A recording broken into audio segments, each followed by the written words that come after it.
Part 1. The excuse I believed I used to think I had it all figured out. As a blue belt, I could recite everything I was supposed to know. Forms, terminology, concepts, I had them down cold. In my mind, I was progressing exactly as I should. I showed up to class consistently, kept up with school, handled my chores, and still made time for my social life. It all felt balanced, logical, justified. At least, that's what I told myself. Then came the class that exposed the gap between what I knew and what I could actually do. That day, nothing worked. My movements were off. My balance wavered.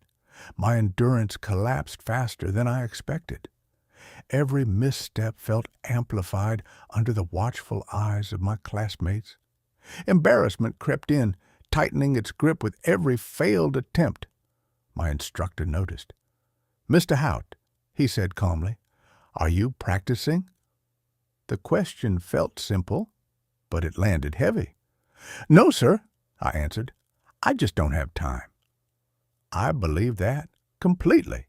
Instead of responding right away, he turned to the class and asked everyone to sit. Then he looked back at me. "Explain your day." So I did. I walked him through everything, waking up at 5:30 a.m., getting ready, doing chores, heading to school by 6:30. The long day that didn't end until I got home around 3:45. More chores, hours of homework, dinner, evening responsibilities, then bed.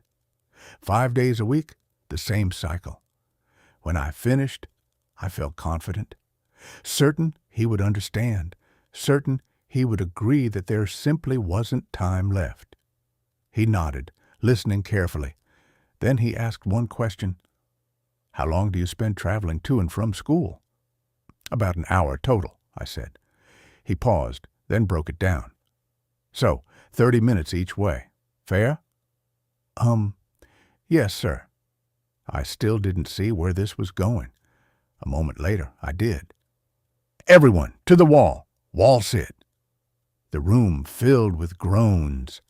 I could feel the shift immediately. Whatever was about to happen, it was because of me.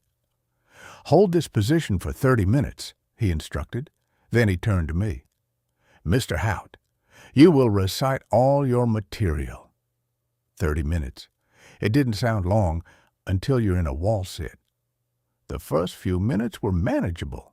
Then the burn set in, legs trembling, muscles tightening, time slowing down in a way that felt almost cruel.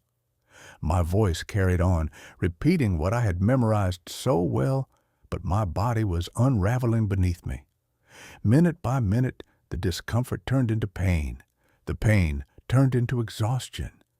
And somewhere in that struggle, clarity began to surface. By the end, I could barely stand. My legs felt like they didn't belong to me anymore.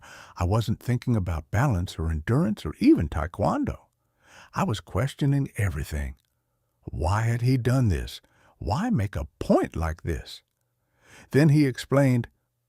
"You see, Mr. Hout," he said, steady and composed, "I understand how much you want your black belt. My job is to help you prioritize your goal and develop constructive reasoning." He let that sit for a moment before continuing. "You have plenty of time to practice, maybe not physically, but mentally. Do you understand?" Every part of me wanted to argue, to defend myself, to hold on to the excuse I had been so confident in just an hour earlier. But I couldn't, because he was right. "Yeah, sir," I managed to say.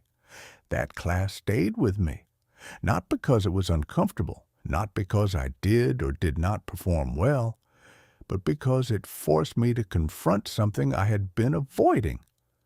The difference between having a reason and making an excuse. To this day, I tell my students the same thing.